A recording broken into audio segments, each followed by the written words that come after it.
नमस्कार, आप live cities देख रहे हैं। आपके साथ मैं हूं वसीम खान। देखिए, राजधानी पटना की सड़कों पर जिस तरीके से पुलिस ने डंडा भाजा, हम बात कर रहे हैं बीते दिनों की। आपने देखा रण क्षेत्र में तब्दील हो चुका था। टीआरई 3.0 के शिक्षक अभ्यर्थियों पर खूब जमकर डंडे भांजे गए। पुलिस प्रशासन ने बड़ी कार्रवाई की। देखिए, इस वक्त हमारे साथ दिलीप कुमार है, या वही दिलीप कुमार हैं जो लगातार बेबाकी से शिक्षक अभ्यर्थियों के लिए आवाज बुलंद कर रहे थे, मगर इन्हें खूब पीटा गया। ये बड़ा आरोप भी लगा रहे हैं। देखिए, एनडीए सरकार है वर्तमान में बिहार में, और बीजेपी के कद्दावर नेता, वरिष्ठ नेता, प्रदेश प्रवक्ता डॉक्टर राम सागर जी हमारे साथ जुड़े। देखिए, मुद्दा बड़ा है। लगातार शिक्षक अभ्यर्थी आवाज बुलंद कर रहे हैं। सीधा सबसे पहले बिना वक्त जाया किए हुए दिलीप कुमार जी, क्या हुआ आपके साथ? आप कह रहे हैं कि बहुत पीटा गया, थाने ले जाते भी पीटते पीटते आपको थाने में भी पीटा गया, वाहन में जब बैठाया गया पुलिस के वाहन में, वहां पीटा गया, अपमानित किया गया, क्या हुआ? जी, जब सड़क पे तो पीटा ही गया, वो तो सबके सामने है, वीडियो है, सब हाँ, मीडिया में भी चली वो खबर।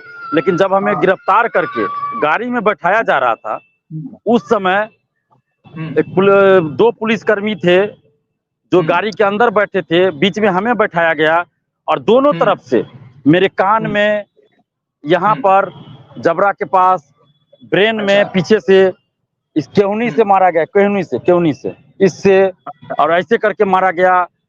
हार्ट के क्या पास, बोल कर छाती पीटा पे, जा रहा था? दोनों तरफ से। क्या क्या बोलकर पीटा जा रहा था? यही बोला जा रहा था कि नेता बनता है, नेता बनेगा, नेता बन रहा है, और गाली गलौज, हम्म, माँ बहन की गंदी गंदी गालियां दी जा रही थी, और हमें मारा जा हाँ, रहा था कि नेता बनने चला है। मतलब इन लोग हम्म, का कहना यही है कि किसी राजनीतिक परिवार का लोग ही नेता बन सकता है, किसान परिवार का कोई नेता नहीं बन सकता है। जिसका हम्म, परिवार में पहले से नेता है ना, वही लोग नेता बन सकता है। और जब हम्म, गाड़ी में हमें बैठाया जा रहा था, उस समय मेरे प्राइवेट पार्ट को दबाया गया।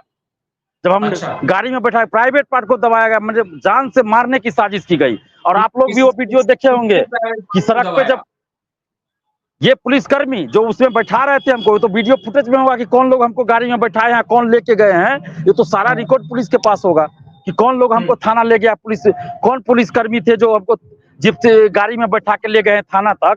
ये तो पुलिस के रिकॉर्ड में होगा ना, ऐसा थोड़े कि कोई भी हमको बैठा के ले गया होगा। वो तो रिकॉर्ड में होगा कि कौन दो पुलिसकर्मी थे जो दिलीप कुमार को अरेस्ट करके ले गया है भाई। अब सोचिए, हाँ, जब रोड पे हम गिरे हुए थे, वहां पुलिस लाठी से हमारे किडनी पे अटैक कर रही है, हार्ट पे अटैक कर रही है, सबका वीडियो है।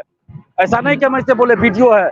और अभी हम सरकारी अस्पताल में दिखाए, वहां हम सीटी स्कैन हुआ है, अच्छा। ब्रेन में। लग रहा है लोकतंत्र में ये सही है, और जिस तरीके से पुलिस प्रशासन ने कार्रवाई की है, ये उचित है, इस तरह की कार्रवाई? वकील जी, इस तरह की कार्रवाई को कोई भी उचित नहीं कर सकता है, और मैं इस कार्रवाई की निंदा करता हूँ। ये नहीं कि मैं हमारी पार्टी सरकार में है और हमारे पदाधिकारी कोई गलती करे तो सही ठहरा देंगे, क्योंकि हम लोग भी रहे हैं आंदोलनकारी, और आंदोलन बिल्कुल, में हम लोगों का, शिक्षकों का ही आंदोलन था, उसमें हमारे कार्यकर्ता का जान भी गया। बिल्कुल, बिल्कुल, हमारे नेता सना चौधरी, विजय सिन्हा, जो लोग भी उसमें थे, सब बहुत लोगों के साथ उस तरह की घटते रहती है। गलत गलत ही होता है, गलत को आप सही कैसे कर सकते हैं? अगर इनके साथ हुआ है इस तरह की घटना, तो मैं तो आज ही रात में फिर बात करूंगा सना चौधरी जी से, और मैं इनसे भी, दिलीप जी से भी रिक्वेस्ट करूंगा कि जरा आप भी पता कर करके हमको फोन नंबर और उसका नाम दीजिए, ताकि मैं भी इस बात को आगे बढ़ा करके, ताकि आगे इस तरह की घटना किसी भी आंदोलनकारी के साथ नहीं हो। आंदोलन करना तो हक है किसी भी आदमी का, और ये अपना जो भी इनका डिमांड है वो अपनी सरकार के साथ बैठ करके ये करेंगे कि दिलीप कुमार ने जो कहा, विपक्ष कर रही है कि भाई लोकतंत्र को खत्म करना चाहते हैं आप लोग तानाशाही रवैये पर आ गए हैं, आप लोग डंडा, गोली, बंदूक, इससे डराने की कोशिश करना चाहते हैं आंदोलनकारियों को। कौन विपक्ष कौन राजद, हाँ? जो गुंडागर्दी पर ही गोली बंदूक पे की ही आती है, वो उसके नेता कह रहे हैं क्या? और आपने ये कहा कि हमारे साइड से जो ये भी कहे कि हमारे टाइम में नहीं होता था। अरे आप ही के टाइम में जब उप मुख्यमंत्री थे तो उस समय हमारा एक कार्यकर्ता शहीद हुआ ना, पुलिस से चोटिल हो करके उसकी मौत हुई थी, कौन नहीं जानता है? सच बात कहने का ताकत होना चाहिए, सच बात कहने का ताकत होना चाहिए नेताओं में, और अगर कहीं होती है तो उसको एक्सेप्ट करें। पदाधिकारी को संरक्षण, चालाकी से पदाधिकारी लोग पीछे से ही ये बना करके रखे हैं कि हम सरकार में है तो सरकार हमारी हमको रक्षण करे। ये नहीं होना चाहिए। पदाधिकारी अगर गलती करते हैं, सरकार किसी का भी हो, अगर पदाधिकारी गलती करते हैं तो उसको सजा मिलना ही चाहिए, उसके खिलाफ कार्रवाई होनी ही चाहिए। अच्छा, दिलीप कुमार के पास चले जाते हैं। दिलीप जी, क्या अब आगे शिक्षक अभ्यर्थियों की आवाज आप बुलंद करेंगे? कितना जी बिल्कुल बिल्कुल बिल्कुल, आगे भी हम 2016 से लड़ रहे हैं। ये अलग बात था कि बहुत सारे लोग अब 2 साल से हमको जान, हम 2016 से लड़ रहे हैं, जब 56 से 59वीं बीपीएससी सिविल सेवा मेंस परीक्षा हम खुद दे रहे थे और उसमें आंदोलन हुआ, उस समय से हम लड़ रहे हैं और 2019 से हम आंदोलन का नेतृत्व कर रहे हैं। तो उसके बाद हम पीछे मुड़ के नहीं देखे, और सरकार को, पुलिस को जो भी करना है, सरकार को जो भी कार्रवाई करनी हो करे, हम डरने वाले नहीं है। हम छात्रों के हित के लिए, युवाओं के हित के लिए। जी, आवाज जा रही है ना? के बाद भी नहीं रुकेंगे? नहीं रुकेंगे, क्यों रुकेंगे? ये बताइए। बिल्कुल नहीं रुकने वाले हैं। हमने अपना बहुत कुछ त्याग किया है। जो दर्द हमने झेला है एक अभ्यर्थी के रूप में, बीपीएससी सिविल सेवा परीक्षार्थी के रूप में, वो दर्द हम समझते हैं और हम नहीं चाहते हैं कि वो दर्द हमारे आगे आने वाली पीढ़ी को झेलना पड़े। जो दर्द हमने झेला है कि बिहार के प्रतियोगी परीक्षा में किस तरह दरोगा बहाली में धांधली होती है, किस तरह से। दिलीप कुमार का उद्देश्य है नेता बनना। जो सवाल खड़े हो रहे हैं, सीधा सवाल पूछ रहे हैं, उद्देश्य है भविष्य में नेता बनना। इसमें किसी को क्यों दिक्कत हो रहा है? अगर दिलीप कुमार नेता बन जाए या चुनाव लड़े तो किसी को क्या दिक्कत है भाई? अपराधी चुनाव लड़े जेल से, बलात्कारी चुनाव लड़े जेल से। दिलीप कुमार छात्र नेता क्यों बना? जरा बताइए ना कि दिलीप कुमार छात्र नेता क्यों बना? हम अधिकारी बनने का सपना लेकर पटना आए थे और इस भ्रष्ट सिस्टम के खिलाफ लड़ते लड़ते आज छात्र नेता बन गए। हमारे परिवार में दूर दूर तक कोई राजनीति में नहीं है, तो इन लोगों को, जो लोग ऐसा कह रहे हैं, तो क्या दर्द हो रहा है? माने राजनीतिक पार्टी में जो पहले से है नेता, उन्हीं लोग के माने बेटा बेटी नाती नतनी लड़ेगा चुनाव, क्या दूसरा लोग नहीं लड़ सकता? हम लड़ेंगे तो किसी, क्या कोई संवैधानिक बाध्यता है क्या दिलीप कुमार? अभी तक तो हमने सोचा नहीं कि हम चुनाव लड़ेंगे, लेकिन अगर लड़ेंगे तो क्या किसी को इससे क्या दिक्कत होना है? हम न अपराधी हैं, न कुछ, न दंगाई है। अच्छा, ये तो जो लोग ऐसा सोचते हैं। जेडीयू ने कहा कि जो सड़कों पर उतरे थे वह शिक्षक अभ्यर्थी नहीं बल्कि नेतागिरी कर रहे थे, इसलिए उन्हें पीटा गया। आप इस बयान से कितना इत्तेफाक रखते हैं, ये बताइए सबसे पहले। देखिए, मैं तो करीब 100 से ऊपर आंदोलन में भाग ले चुका और मुझे भी बस में बैठा करके ले जाते थे, फिर जा करके छोड़ दिया जाता था। मैं बहुत सारे आंदोलनों में भाग ले करके, नहीं उस तरह की नहीं, पिटाई नहीं हुई है, चूंकि अभी तक उस बात से दूर रहे हैं, पिटाई नहीं हुई है। लेकिन पिटाई का जब मामला, वो हम लोग वहां से निकल जाते थे। और दिलीप जी अगर राजनीति में आते हैं, चुनाव लड़ते हैं, तो स्वागत है। ऐसे आंदोलनकारी को, वैसे लड़ने वाले जुझारू आदमी का तो स्वागत होना ही चाहिए राजनीति में। क्योंकि अपराधी, सही कह रहे थे दिलीप जी, अपराधी चुनाव लड़े, जो शिक्षाविद है वो चुनाव नहीं लड़े। वहां चुनाव लड़ना चाहिए अच्छे लोगों को और उसका स्वागत करना चाहिए हर एक पार्टी को, हर एक लोगों को। जिन मांगों को लेकर आगे बढ़ रहे हैं और पिट रहे हैं, आपको मांगे जायज लग रही है इनकी? अब देखिए, मैं उस मांग को अभी देखा नहीं हूँ, बाद में मैं इनसे बात करके करूंगा और उन मांगों को अगर भेजेंगे तो मैं अपने उप मुख्यमंत्री सम्राट चौधरी जी को मैं भेज दूंगा और उस विषय पर बात करूंगा कि क्या है मामला। काउंसलिंग होना चाहिए डॉक्टर राम सागर जी। जी, रिजल्ट से पहले काउंसलिंग होना चाहिए। हमको लगता है कि रिजल्ट के पहले काउंसलिंग में, अब पता नहीं कैसे ये डिमांड किया जा रहा है, हमको लगता नहीं है पहले रिजल्ट होगा तभी फिर काउंसलिंग होता है ना। अब रिजल्ट सही होना चाहिए, रिजल्ट में धांधली नहीं होना चाहिए, पेपर लीक नहीं होना चाहिए। तो पेपर लीक के लिए सेंट्रल ने भी कानून बनाया है और बिहार सरकार भी कानून बनाया है। इन बातों पर जोर देना चाहिए, क्योंकि हम लोग भी मध्यम वर्गीय परिवार से आते हैं, पेशे से अभी डॉक्टर हो, हम लोग भी झेल करके आए हैं। रिजल्ट होना चाहिए डॉक्टर राम सागर जी, वन कैंडिडेट वन रिजल्ट होना चाहिए, वन कैंडिडेट वन रिजल्ट होना चाहिए।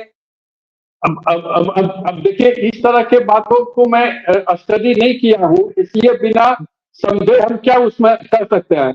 लेकिन अब एक जगह से, अब हम लोग भी जब MBBS के लिए जब देते थे, एग्जाम देते थे, तो एम्स का भी एग्जाम देते थे, बिहार PMT का भी एग्जाम देते थे, महाराष्ट्र का भी देते थे, लोग कर्नाटका का भी देते थे, जगह जगह जाकर के देते थे। इसीलिए हमने नीट लागू करवाया, लड़ाई लड़ करके हमने नीट लागू करवाया। जब हमारी सरकार बनी, पहले नीट का प्रावधान AIPMT के द्वारा किया गया था, लेकिन वो सफल नहीं हो रहा था। 13 में फिर कोर्ट ने बैन किया, 15 में, 14 में हमारी सरकार आई, उससे पहले ही 13 में हम लोगों ने तय किया था कि हमारी सरकार बनेगी तो नीट लागू करेंगे, और 15 से फिर नीट लागू करवाया हमने मेडिकल में। नीट का ये फायदा हुआ कि एक ही एग्जाम में सारे जगहों के लिए अब जगह मिल जाता है, और डोनेशन भी खत्म हो गया। तो डोनेशन खत्म हुआ और एक ही एग्जाम में भाग करके लोग कभी बंगलोर जा रहे हैं तो कभी दिल्ली जा रहे हैं, उससे भी बच्चों को राहत मिली। नहीं है फिलहाल, आप स्टडी करेंगे, मगर आप जिस तरीके से बातें कर रहे हैं उससे लग रहा है कि ये मांगे आपको सही नहीं लग रही, जायज नहीं लग रही। नहीं, जानकारी हमको नहीं है, इसलिए जानकारी नहीं है। मैं जानकारी दे देता हूँ, करना उचित नहीं हो रहा है। दिलीप जी कुछ बोलना चाहते हैं? हाँ दिलीप जी बोलिए। जी मैं बता दे रहा हूँ, जो हमारी मांगे थी अभ्यर्थियों की, वो मैं बता देना चाह रहा हूँ एक बार। हम लोगों की ये मांग थी कि सीटें खाली ना रहे, एक लाइन में समझिए तो सीट खाली नहीं रहना चाहिए, यही मांग है। उसके लिए आपको जो भी संवैधानिक रूप से, लोकतांत्रिक रूप से सही प्रक्रिया अपनाना है आप अपनाइए। TRE-1 में क्या हुआ, 1,70,000 वैकेंसी निकाला गया, वाहवाही लूटी गई, और बाद में कितना लोग को नियुक्ति मिला? 85,000 लोग सिर्फ ज्वाइन किए स्कूल में, उसमें भी बिहार से बाहर के लोग फर्जी डॉक्यूमेंट्स लेकर आ गए। 40,000 के लगभग नियोजित शिक्षक आए जो पहले से जॉब में हैं, और ढिंढोरा पीछा गया कि 1,70,000 पे हमने बहाल कर दिया। ये कौन सा आप नियुक्ति कर रहे थे भाई? TRE-2 में हजारों सीटें खाली रह गई। तो हमारी मांग तो एक लाइन में ये है कि आप जितना सीट पे वैकेंसी निकालते हैं सरकार, उतना सीट पे आप नियुक्ति कीजिए, और भी सही नियुक्ति कीजिए, डॉक्यूमेंट सही होना चाहिए, फर्जी नहीं होना चाहिए। तो उसके कैसे पता चलेगा? नौकरी आप दे रहे हैं, उसके बाद आप डॉक्यूमेंट वेरिफिकेशन कराइएगा, तो कैसे पता चलेगा कि वो सही? कहीं भी आप नौकरी देते हैं तो पहले डॉक्यूमेंट्स देखते हैं कि उसके पास वो चीज है या नहीं जिसके आधार पे बहाली हो रही है। लेकिन ये वही BPSC TRE-1 में आप देखिए कि कुछ क्लास के लिए पहले डॉक्यूमेंट्स वेरिफिकेशन कराना शुरू कर दिया था, रिजल्ट से पहले TRE-1 में। तो शिक्षा विभाग ने अरंगा लगा दिया, उसके बाद फिर रिजल्ट के बाद काउंसलिंग हुआ और शिक्षा विभाग करवाना शुरू किया। दरोगा बहाली, सिपाही बहाली, BSSC सचिवालय सहायक या UPSC सिविल सेवा तक, रिजल्ट देने से पहले जो अभ्यर्थी होते हैं ना, जिनका सिलेक्शन होने वाला रहता है, तो सीट से कुछ ज्यादा लोगों को बुलाया कि काउंसलिंग माने डॉक्यूमेंट्स वेरिफिकेशन पहले कराया जाता है, उसका पहले कराया जाता है। अच्छा दिलीप जी ये बताइए, कल के बाद अब तक हमसे जुड़ने, लाइव सीरीज जुड़ने से पहले कितने नेताओं का फोन कॉल आपके मोबाइल पे आया है? सहानुभूति कॉल इसको कह सकते हैं हम। कितने लोगों का कॉल आया है और किस किस पार्टी के नेताओं का बजा है? किसी का नहीं फोन आया, किसी का भी नहीं, एक भी नेता का फोन नहीं आया, एक ही भी पार्टी के किसी कार्यकर्ता का फोन नहीं आया, न प्रवक्ता का फोन आया। क्योंकि सबको पता है ना कि दिलीप कुमार जो है सरकार में कोई भी पार्टी रहे, किसी भी गठबंधन की सरकार रहे, छात्र हित में लड़ता है। RJD भी नेताओं का तो आया होगा, क्या? विपक्षी दल के नेताओं का तो आया ही होगा। नहीं नहीं नहीं नहीं, कैसे आएगा ना, आरजेडी भी तो सरकार में थी, 24 जनवरी से पहले तो आरजेडी भी सरकार में थी, और उसके आरजेडी के सरकार में भी हमने आंदोलन किया। 25 अक्टूबर को भी हम पीटे थे, 25 अक्टूबर को तो आरजेडी की ही सरकार थी। 31 अगस्त 2022 को भी हमने आंदोलन किया भी बीपीएससी ऑफिस बेली रोड में, तो उस समय भी आरजेडी ही सरकार में थी। तो ये लोग तो, सभी लोग तो जान रहे हैं ना कि ये तो सब सरकार में आंदोलन कर रहा है निस्वार्थ भाव से, निष्पक्ष रूप से, तो इसलिए कोई सिंपैथी भी नहीं जता रहा है कि कहीं दिलीप कुमार और हाईलाइटेड ना हो जाए। करेंगे आपकी जी, आवाज नहीं आ रही, भी नहीं मान रही है, और अब तक ना ही विपक्ष का और ना ही सत्ता पक्ष के नेताओं का फोन आया, आगे क्या करें? देखिए, आगे हम लोग अपनी जो मांग है उसको लोकतांत्रिक ढंग से जारी रखेंगे, और बिहार के युवाओं को हम यूनाइट करने के लिए एक छात्र संगठन बनाने जा रहे हैं, क्योंकि अब हम देख लिए, बिल्कुल सड़क पे उतरेंगे, बिल्कुल उतरेंगे, अभ्यर्थियों से बात करके फिर सड़क पे उतरेंगे। तो हमारा अधिकार है, संवैधानिक अधिकार है, लोकतांत्रिक अधिकार है, कौन छीन सकता है हमसे? कोई नहीं छीन सकता। और आज जो कुछ लोग बोल रहे हैं, जदयू के प्रवक्ता का नाम जो आपने बोला, तो जरा उनसे, हम तो चाहते थे कि मीडिया में डिबेट हो जाता तो बड़ी अच्छा रहता उन लोगों के साथ, कम से कम युवाओं के साथ इस तरह से मतलब गुंडागर्दी या गंदी राजनीति नहीं करना चाहिए। अभी बीजेपी के प्रवक्ता महोदय बैठे, बहुत अच्छा लगा कि कम से कम ये अपनी बात को रख रहे हैं कि हाँ भाई, अभ्यर्थियों के साथ न्याय होना चाहिए, बहुत अच्छा लगा, धन्यवाद देते हैं इनको। लेकिन एक वो प्रवक्ता है नीरज कुमार जी जदयू के, जो घर बैठे मतलब कुछ से कुछ बोल देता है। जानकारी रख लीजिए ना, नेतागिरी करने के लिए दिलीप कुमार आंदोलन कर रहा था, तो नीतीश कुमार जी जेपी आंदोलन में क्या कर रहे थे? नीतीश कुमार जी छात्र आंदोलन से उभरे हुए नेता है ना, नहीं तो आज नीतीश कुमार को कौन जानता? मुख्यमंत्री बन जाते नीतीश कुमार जी, कहीं एक ऑफिस में काम करते रहते, कोई नहीं जानता। लालू जी को कौन जानता भाई? जेपी आंदोलन की उपज रहे रविशंकर प्रसाद जी, आपको सुशील कुमार मोदी जी, रामविलास पासवान जी। अगर जेपी आंदोलन नहीं होता, यानी छात्र आंदोलन नहीं होता, तो फिर इन लोगों को जानने वाला कौन होता? कोई नहीं होता। तो नीरज कुमार जी को ऐसा नहीं बोलना चाहिए। कम से कम उस व्यक्ति के खिलाफ जो व्यक्ति आपकी सरकार की भी तारीफ करता रहा है, यही नीतीश कुमार की तारीफ हम 24 अगस्त 2023 को बीपीएससी ऑफिस में किए थे तारीफ जाकर कि बहुत अच्छा एग्जाम हुआ है, तो उस समय नीरज जी को बहुत अच्छा लगा। और आज जब हम बोल रहे हैं, छात्रों के हित में बोल रहे हैं, आंदोलन कर रहे हैं, तो इनको नेतागिरी लग रहा है। अरे भाई, सच के लिए लड़ना, छात्र युवाओं के लिए लड़ना, हक के लिए लड़ना अगर नेतागिरी है तो कर रहा है दिलीप कुमार नेतागिरी, और करेगा आगे भी नेतागिरी। जो करना है सरकार को कर ले, और जिनको जो करना है करे। दिलीप कुमार डरने वाला थोड़े है। इससे पहले भी बहुत टॉर्चर किया गया है, हमें 15 दिन जेल भी भेज दिया गया था, नहीं रुके और आगे भी नहीं रुकेंगे। और इसके पीछे सबसे बड़ा कारण मैं समझा रहा हूँ, क्यों ये लोग इस तरह का बयान दे रहे हैं। आप जाइए ना, जितने लोग प्रदर्शन में थे स्टूडेंट, मेरे अलावा हर किसी का आप आई कार्ड चेक कर लीजिए, आधार कार्ड देख लीजिए, उसका एडमिट कार्ड देख लीजिए आप, वो TRE3 का अभ्यर्थी है कि नहीं है। दिलीप कुमार तो बोल रहा है कि वो छात्र नेता है, और दिलीप कुमार छात्र नेता कैसे बन गया भाई? अधिकारी का सपना लेकर पटना आया था तैयारी करने। इस भ्रष्ट सिस्टम से लड़ते लड़ते अगर कोई युवा, कोई छात्र अगर छात्र नेता बनता है, तो ये शर्म की बात है। ऐसे इन लोगों के जैसे जो प्रवक्ता ऐसे बात बोलते हैं, इन लोगों के लिए और इस भ्रष्ट सिस्टम के लिए, राजनीतिक पार्टियों के लिए शर्म की बात है कि कोई किसान परिवार का लड़का पटना आता है नौकरी के लिए और वो छात्र नेता बन जाता है मजबूरी में। हम शौक से नहीं छात्र नेता बने हैं। दिलीप कुमार का दर्द जिस तरीके से छलक रहा है, क्या बीजेपी पहल करेगी? क्या तमाम अभ्यर्थियों को निश्चित रूप से नहीं, निश्चित रूप से मैं पहल करूंगा। दिलीप जी भेज देंगे व्हाट्सएप पर, आप नंबर दे दीजिएगा इनको, हम पढ़ करके फिर सम्राट चौधरी जी से भी बात करेंगे। और मैं दिलीप जी से कहूंगा कि जब मैं आंदोलन कर रहा था, डॉक्टरों का आंदोलन रोजगार नौकरी देने के लिए, तो पहले सारे मेडिकल कॉलेज में जाकर के घूम लिए थे, और लोगों के बीच जा करके वहां जाकर के मीटिंग कर करके और तब फिर निर्णय लिए थे। सतेंद्र बाबू चीफ मिनिस्टर उस समय थे। हम लोग 103 दिन तक PMCH के बाहर हम लोग धरना दिए थे, और उस समय इसका ये परिणाम हुआ उस लड़ाई कि 82 बैच तक के जितने MBBS छात्र थे, सारे लोगों को नौकरी मिल गया।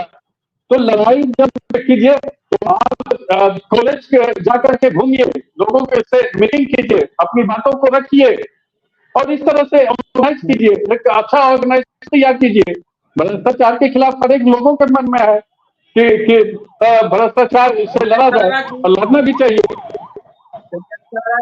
आपने कहा कि बेशक इन तमाम अभ्यर्थियों के बातों को सुना जाएगा, खैर जब सुना जाएगा तो समाधान भी जरूर निकलेगा।